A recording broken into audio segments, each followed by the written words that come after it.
Tako so slavnostnim prerezom traku in izročitvijo ključev skrbniku namenu predali nov društveni dom enega izmed mlajših in z 80 člani tudi manjših prostovoljnih gasilskih društev v občini.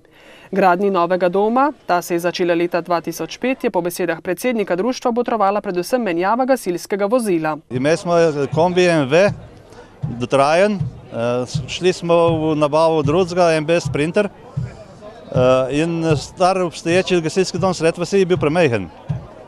In takrat je padla pobuda, da gradimo nov gasilski dom. To je bilo 23.1. Čez dober mesec smo začeli s izkopom in danes stojimo tukaj pred novim domom.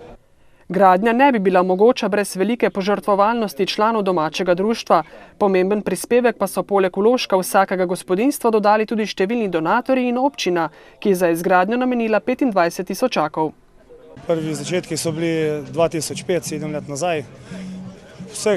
Vse ure skupaj, kar smo jih prispevali, vsi člani, kar jih je v društvu, jih je bilo okoli 4000. To so bila vsa ta dela gradbena pripravljalna do faze streha.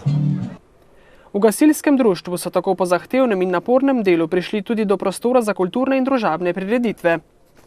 Ta dom našemu društvu predstavlja, da bomo še bolj povezani, da bodo dejavnosti še bolj uspevale, v glavnem druženje. Predvsem pa je novi gasilski dom tudi zagotovilo, da bodo osnovno nalogo pomagati v vseh vrstah nesreč vestno opravljali tudi vnaprej, še dodajajo v društvu.